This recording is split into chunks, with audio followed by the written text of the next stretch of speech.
So this is Hospice, Africa, Uganda.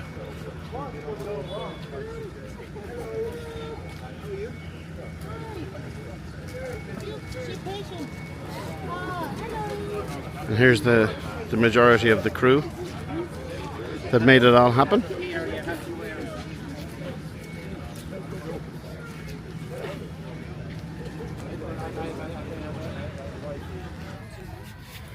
This is the founder of the hospice. It's Dr. Merriman. She's a Nobel nominated person for her work in this sector. Dr. Arms, this is John O'Kelly. Hi, Dr. Oh, John, How are you? you're the one from okay, thank you so much. The same villages. Yes, Merriman. yeah. I live about 2 miles from where I grew up, about 2 miles from where Merriman did. They were childhood sweethearts. You've been to Gorsbridge? Yeah. Wow, not many people in Ireland even know where Gorsbridge is. Excuse me, all the horsey small people and in the tiny. world. No, before I got there. But I stayed there on my own to do a retreat once. Did you? Yeah, in Okay. Miriam's house. Yeah. Okay, brilliant. Yeah, Long very good. ago. Yeah. And this is Tom Doyle, the man behind Hi. all the Nice to meet you again. fundraising. You gave us dinner last time. I was here with Ambrose, a few of us, about 5 years ago. Yeah, yeah. Well, yeah, we had many good nights with Ambrose. Yeah. Yeah.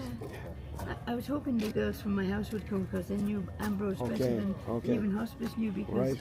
he came so often to the Yeah, house. yeah. But it was, yeah. They couldn't come. They're cooking for today. Right, okay. Okay, very good. Very good. So honestly, good. Hello, Anne. How are you? Ken is my name. Ken What's your McGreevy. name? Ken. I was here the last time with Ambrose. Okay. Yeah. He always came with friends, and it was so good to meet you all. Well, he's raised a huge awareness, even in his passing. The awareness of this place through Ambrose has lived on and will go on further. You know. He's really great. We've got a picture of the girls that came out that year in 2012. That was the first time he came. Yes. I wasn't here. I was at home having medical investigations of my heart was going for Right. that year. And yeah, so I didn't meet him until he came. So I went to Ireland. And then, Well, whatever you said to him that time has lived on, and that ethos and that spirit has lived on in his passing through us, and we have told many people. And Tom and John have been at the forefront of raising these huge amount of funds. It was initially anticipated that it would be maybe 5,000, 10,000. So we've gone well beyond tenfold of that. And and again, I don't know, myself and John and Tom we were kind of connected to Ambrose on a different kind of level than a lot of the guys here. And it's great. There's a great feeling about it, and it's almost emotional to a point. So you're very welcome, and everybody's looking forward to meeting you. Oh, thank you. Doing all that work. Are you all come? Have you all come? yes, yeah. Oh, even the ones that went to bed very late. Even the and You even know about that? Aliacha? Yeah, it means how are Very you? good, yeah. the next generation now. The next generation, yeah. Yeah. But she's a patient. We brought three patients who survived cancer but are disabled Yes. that we've sent to school, and one of them is here already. He's trained as a plumber now. He's lost an eye, and when he was very small, he had retinoblastoma when he was about 2. Yes. And we got him some treatment here and then looked after him, got him to school. The schooling here that we give them is only to O level. And then he got into the trade school and he's done plumbing. But we've got a new organisation called PADAC, which is for the disabled that survive cancer. And 3 of them went to school for 3 years and are now able to work. The 2 girls are coming. One of them was trained in dress design and she was already doing dressmaking, but she got better at it when she was at that school. And then the other one is Catherine. Catherine's no legs, so she couldn't go out to school or anywhere. But her legs were taken off in America. She's written a most fantastic book. It's going to be a bestseller, much better than our books. Sure, yeah. Because she's written all her experiences. She was 14 when it started. She couldn't go back to school because she could only lie on her belly because it was on her bum, the actual tumour. and she was taken to witch doctors, to traditional healers, and she's written all about that. And then she's written about the bad experiences in the hospitals here, and then she's written about they took her to America, to Texas Children's Hospital. She was there nearly 2 years, and she's now great. She's coming today, I hope. Brilliant. Their mum. Good. It was a carer, yeah. No, we see them all at home. But and they come here to be seen initially, if they can. If not, we go to the home and see them and assess them in the homes. But the reason we don't have a hospice with beds in it is the cost of night staff is huge, and we've never been able to cover that. And do you think the impact of the funding, how will that affect your organisation here? It'll certainly affect it because we've been very short of money for a long time, and the salaries were all cut 50% during COVID because we couldn't get donations. Then the money was going everywhere else, and then they put it up 25%. So they're still on low salaries. So the salaries to me are the big worry at the moment, you know. But particularly for the low paid. The higher paid are okay, but and the higher paid are paid because they're either accountants or doctors or something like that. But one doctor's salary would cover 4 nurses, and the nurses are better at it than the doctors. And we were just speaking a second ago about ambulances, and you know, we've delivered ambulances to the Ugandan government, but yet none of those ambulances will come to you. No. And you mentioned about women who are going through radiation treatment and cancer treatment. What effect would, let's say, if you had an ambulance here? What impact would that have on your institution here? There's the one for taking the dead bodies back when they die. They have to get back to the families. They like to bury them, you know, within a few days. So some of them are twice as far as Imbarara. Imbarara is very far. It takes you 4 or 5 hours to reach. Then Rukangiri is another 5 hours. That's the other end of Imbarara. So so our driver starts in the morning and it takes him till night to get to. And you were saying they're repatriating the bodies back to the families. They have to go back to the families. They have to be buried with their families. Okay, and this is a culture and a tradition. But you're saying they're basically bundled into an ordinary car. Yes. Wow. Well, the biggest car we've got is a 17-seater, but they're all seaters cars, you see. They don't have a space. But there's no dignity. No. If we had one, we could, you know, between the three sites, we could make sure it got to them very fast. That's very good. Yeah. You carry on. You're on a roll. Go on. Okay. So, we brought in the morphine and they accepted it. Well, we couldn't. It's getting governments to bring in powdered morphine. They don't want to do it because the senior doctors are against it. They trained at the same time I did. I qualified in '63 in UCD.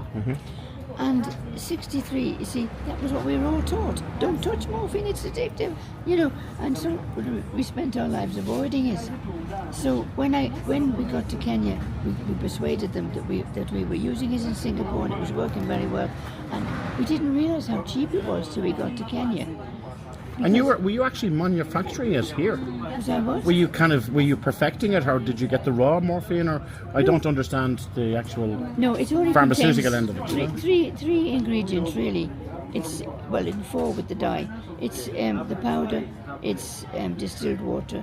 It's a colour to show what strength it is, and a preservative. That's the 4.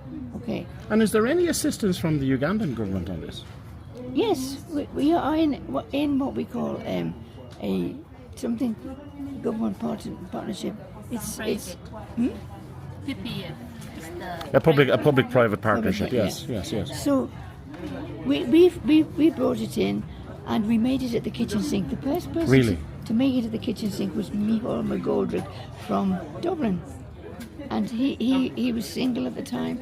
And his 2 daughters have been out since. One's doing medicine. They're both doing medicine. The 2 of them. No, but the work that you've done, Anne, all joking aside, like, it has saved many lives, and it has made the passing of people's lives towards the end peaceful and dignified. Yeah, it has. You know. Yeah. And many of the patients you see is terribly poor. and they've never seen a doctor. 57% are below the poverty line in this country. But you know what kind of upsets me a little bit about what is happening here in this weekend is that the Congress is taking place. And we didn't know until this week. But the Congress, surely be to God, there should be a political push to visit institutions such as yourself and to see the good work that you're doing and to appeal to the broader African nations to be aware of people like this and what you're doing and how they can assist you. You know, think that you have to, you know, you judge a culture on how it treats its sick and its infirm. Yeah, the and its people poor, that are coming are from, I think they're coming from worldwide, you know, the people They that are. coming. They're hugely influential and powerful people. We should ask to speak to them. You should be a keynote speaker on. Genuinely, because your inspirational words have driven many, many people to do things. And all of these people need is a little bit of a push. Yeah, Just a little bit of a push. And you have that right of presence and you have that career experience and credibility that would lend huge, huge weight to a conscience that seems to be absent in parts of Africa. It does, and you know, we started with a bang and we went on very well, and now we're struggling to maintain what we've got so far. But as Brotty said, we need to reach more patients. Yeah, and we can't do it without more nurses, and we can't do that without more money to pay the nurses, and it all goes round. Yeah, it's a bit of a vicious circle, but we have to start somewhere, and this, I think, will. It's a very good idea. And you know, there comes a time when you kind of say, you know, we have a great society for all its woes and its ills, and we come to a place like this and you judge the government on the disgraceful conditions that they allow their people to live in, and worst of all, the conditions that they allow them to go and pass into death. It's shocking. It's absolutely a terrible indictment of any humane society. You know, and it's only people like you, like you're doing this for years and suffering on, and you're focusing on this organisation. But there's a huge, bigger picture of the government should be looking at you as a powerhouse of inspiration for other people. You know, because none of us are going to live forever. No, exactly. You know? And I'll be 90 this year. Really, Anne, yeah. Something that you've not mentioned is there are quite a number of organizations that have emanated from the work of Hospice Africa Uganda. So the Palliative Care Association of Uganda, the Palliative Care Association of Uganda, all these have actually emanated from the work of Hospice Africa Uganda. And through that development, we are being encouraged to work in partnership so that we amplify our voices to be able to realize the vision. Brilliant. Yeah. I'm just looking beyond Prosy there, and I see your book. That's how the light got in. It's such an appropriate term. You know. Do you know the song? Do you know the song? No, I don't. No. I can never remember the name of the singer. He's famous. He's just died. He was Jewish, and the song, it goes, there's a crack in everything, that's how the light gets in. Because we get so upset when the cracks appear, but that's how the light gets in, you see. But it's a fantastic title to the book, and it kind of really sums up, you know, what you have done for this society. That you saw the crack, and you are the light, and the passion, and the drive, because somebody has to drive these projects. Exactly. And you know, there seems to be a low education base here in society, and they need people like yourself and your colleagues here that are driving it. Yeah, you know? They're driving it as much as they can. They really are. And is this child sick, Anne? Is she?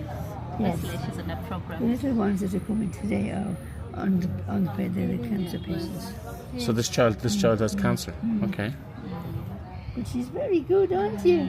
Yes. Well, she's in great spirits, isn't she? Yes.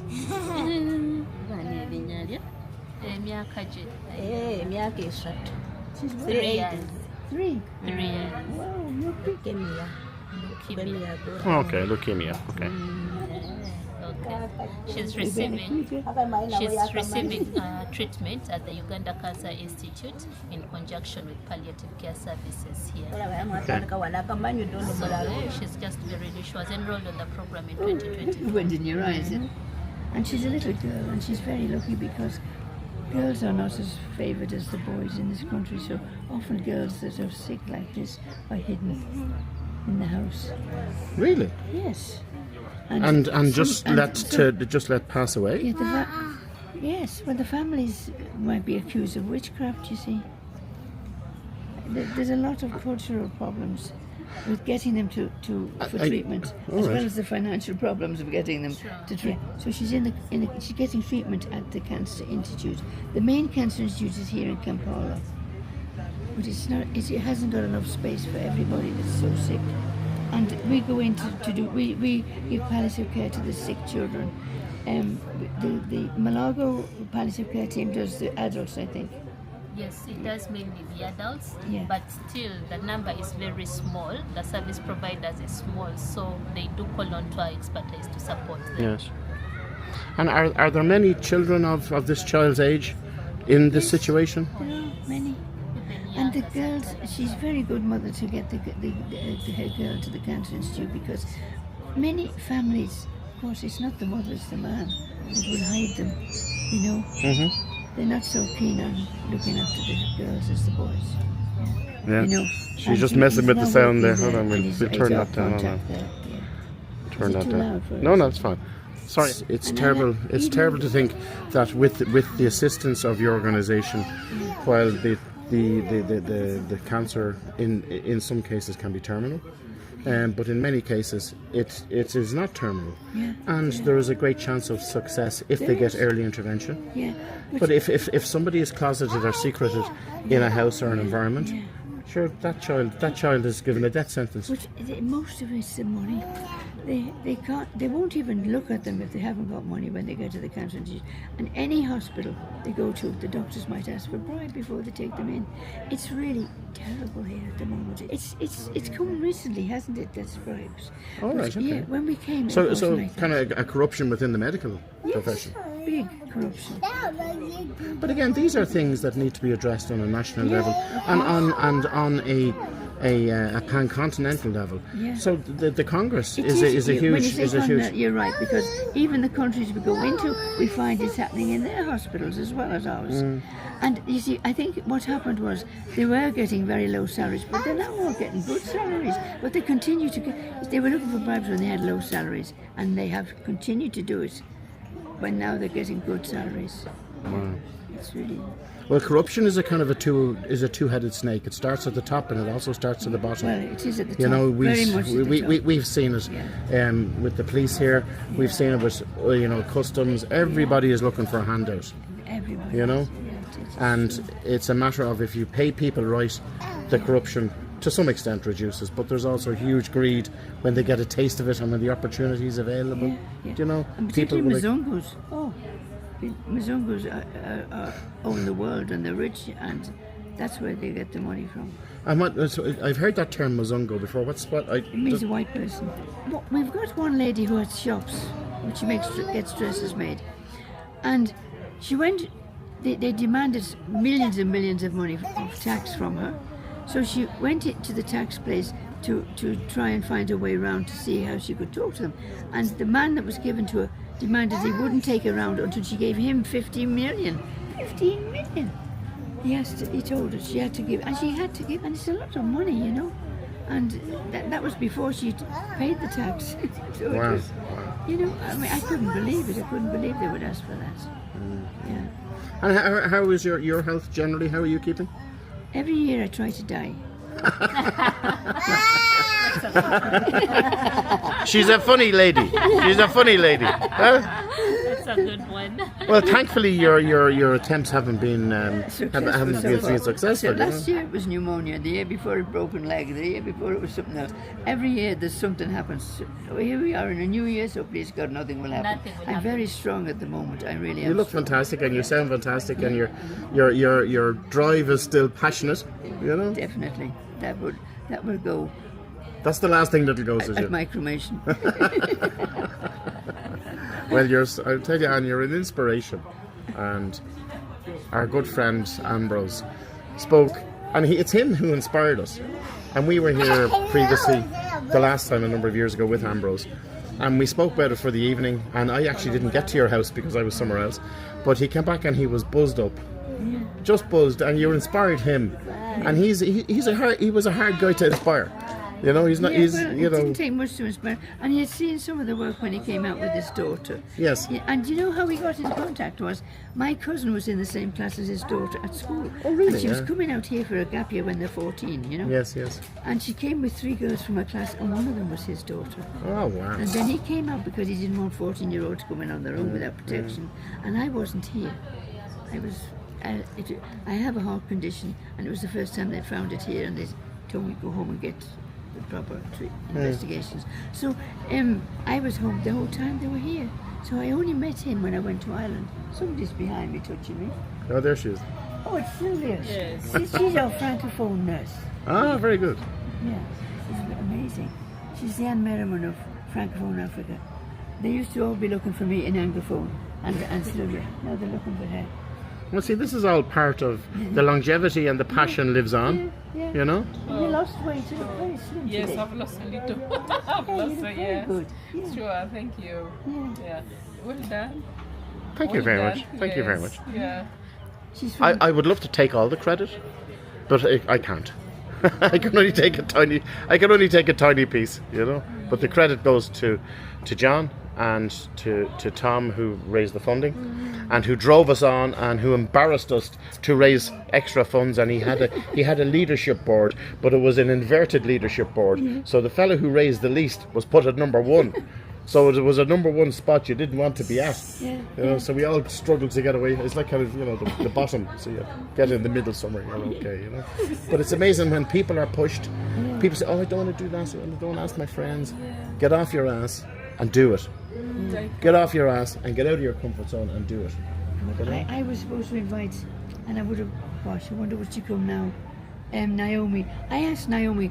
Naomi is one of the rich people here. Her husband was a minister, and her family is rich. And I asked her to talk. They're very generous. She's the only rich family that is generous. They give us $1 million a month from the girls in that family. But I asked her to talk to her friends and ask them, would they adopt a family that was Yes, had yeah. no money when they were Yeah, sick? yeah. She said none of them want to do it. Yeah, but this is, see, you have to create a need and a kind of an enviable desire amongst the wealthy classes here. Yeah. And they like to do that. Everybody likes to boost their own credibility within a society. And if you can sow a seed, all you need is one person to do this. So again, if you can imagine if a wealthy person from another African nation was sponsoring a sick family in Uganda, the embarrassment of that. Yeah, yeah. And this is what you do. You have to publicly, somewhat subtly humiliate Yeah. the local wealthy class here. Exactly, that's You a good know? one. Yeah. He's full of ideas. He's this full guy. of ideas. What's your name again? Ken McGreevy. And you're from where? I'm originally Roscommon in Ireland, Okay. but I'm living in Dublin.